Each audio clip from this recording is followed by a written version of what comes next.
भैया बात से तो बात निकलती है नहीं।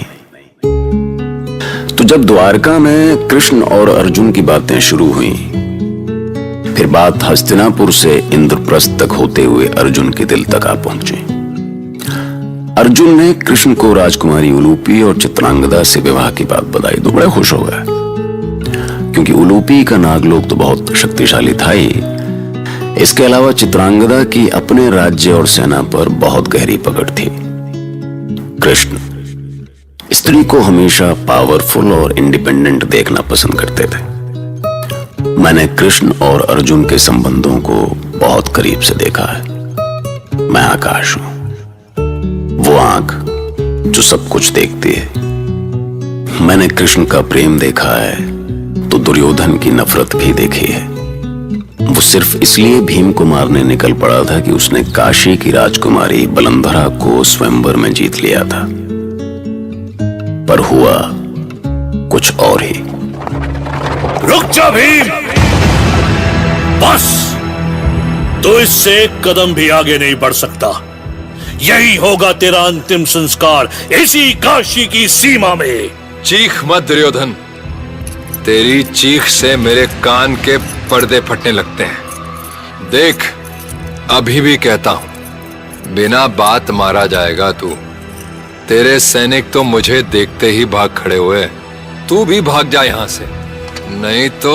अरे तेरे लिए तो मैं अकेला ही काफी हूं भीम। आप प्रहार कर।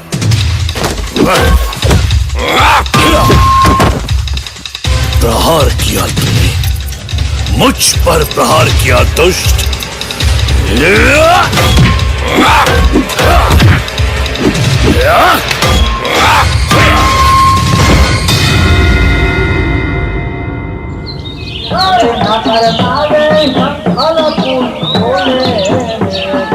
ये रैवतक है अर्जुन, यदुवंशियों का उत्सव केंद्र। यहाँ पूरे वर्ष नृत्य, गीत, हर्ष और उल्लास चलता रहता है। आश्चर्य है केशव, ये तो जैसे जीवन का उत्सव है। उधर देखो, उस चोटी पर विशाल शिव मंदिर। हम कुछ दिन इसी मंदिर के पास उस भवन में बिताएंगे।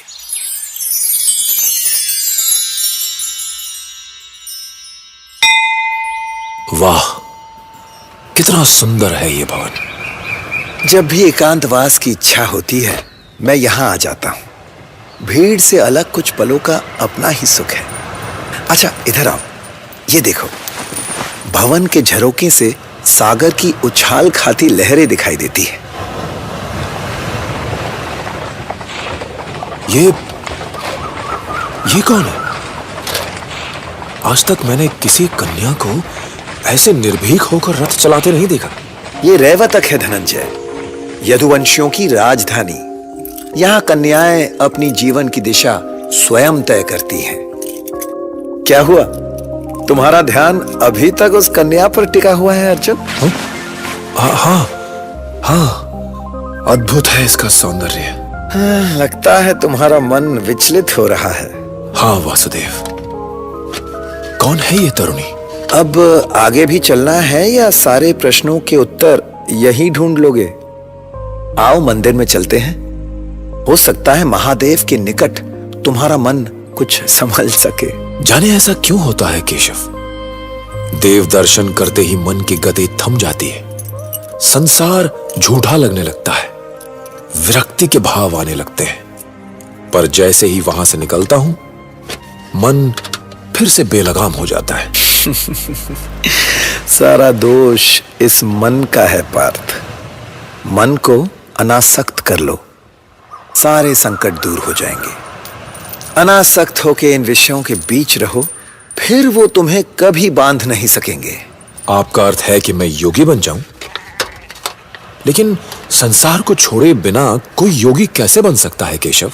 शरीर से संसार का त्याग करने से कुछ नहीं होगा पार्थ, मन से त्याग करना होगा। कर्म करते हुए सांसारिक बंधनों से मुक्त होना, यही योग है।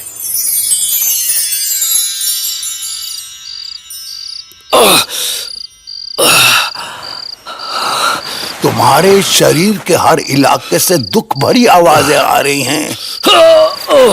बस हो गया, बस हो गया, इसको थोड़ा सा और लेप लगा देते हैं। बस अब छोड़ दीजिए मामा, बहुत पीड़ा हो रही है, जाने दीजिए। औषधि मैं फिर कभी लगवा लूंगा। इसलिए कह रहा था भांजे, भीम को बुद्धि से मारो, बल से नहीं। लेकिन तुम्हारी तो बुद्धि में ही बल पड़ा हुआ है भांजे। सच कह रहे हो मामा, उस गैंडे ने ऐसे चुन चुन कर प्रहार किए, सारी हड्डियां। ये तो अच्छा हुआ कि मैंने तुम्हारे पीछे सैनिक भेज दिए, नहीं तो मैं तुम्हारा ये जो टेढ़ा चंद्रमा जैसा मुखड़ा है ना, वो भी नहीं देख पाता। अब बैठकर मैं कितना लेप चढ़ा हूं।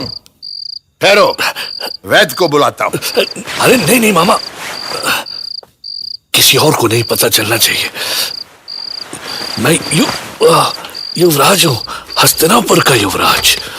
कोई मुझे इस हाल में देखेगा तो मेरी प्रतिष्ठा तो धूल में मिल जाएगी ना। मम्मा। इधर भीम से मार खाकर लौटा दुर्योधन दर्द से कराहता हुआ बिस्तर पर करवटें बदल रहा था, और उधर आज दिन में देखी युवती की छवि अर्जुन को चैन नहीं लेने दे रही थी। वो नींद में भी बड़बड़ा रहा था। हिरनी जैसी आंखें, लंबे घने केश, तुम अद्भुत हो कन्या।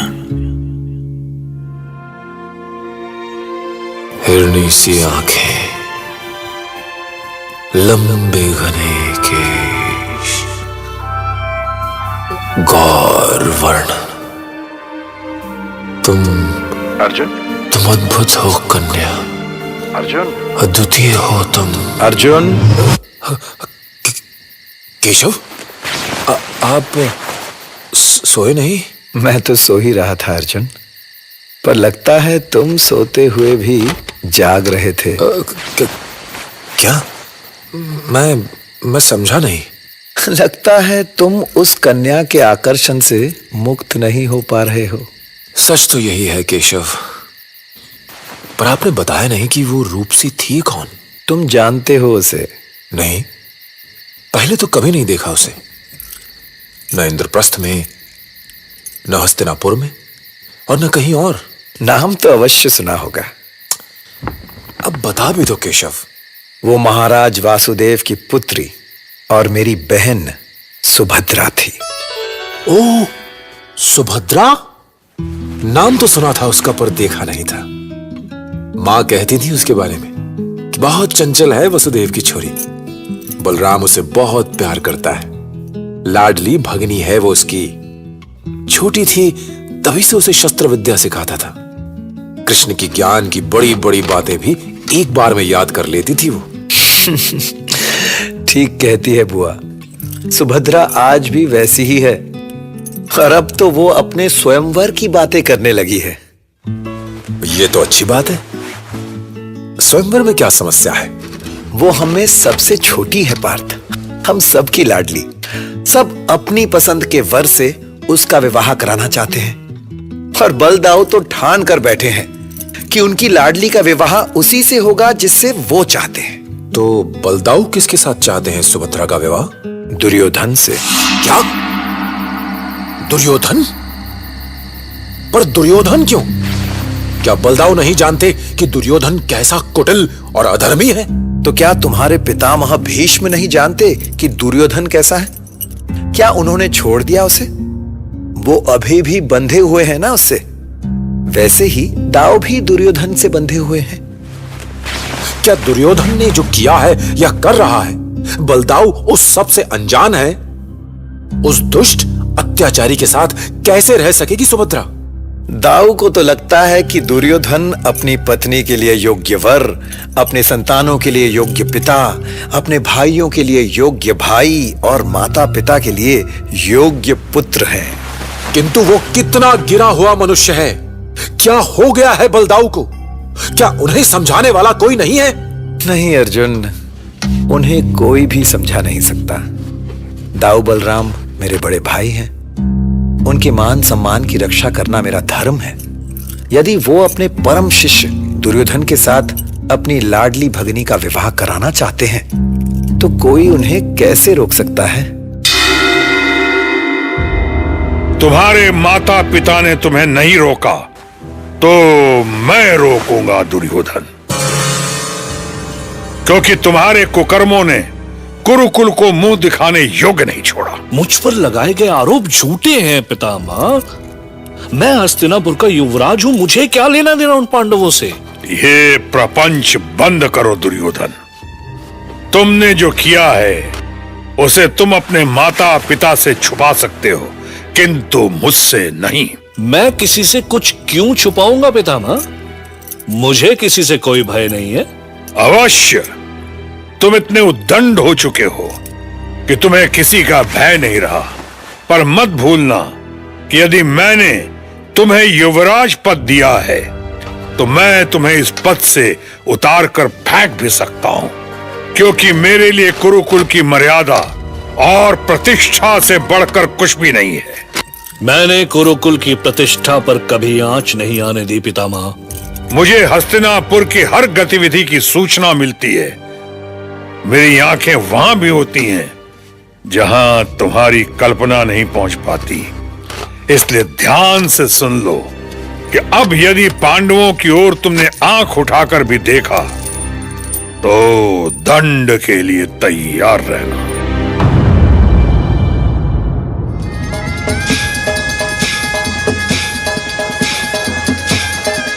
कहाँ खोए हो अर्जुन? मैं नृत्य देख रहा हूं कृष्ण। नहीं अर्जुन, तुम सुभद्रा को देख रहे हो। कृष्ण ने अर्जुन के दिल में सुभद्रा के लिए प्रेम जगा दिया। वो कुछ भी कर सकते थे, आने वाली घटनाओं को अपने हिसाब से मोड़ सकते थे। उन्होंने अर्जुन में ऐसा प्रेम जगा दिया कि अर्जुन सोचने लगा कि वो सुभद्रा के बिना एक पल भी नहीं जी सकेंगे।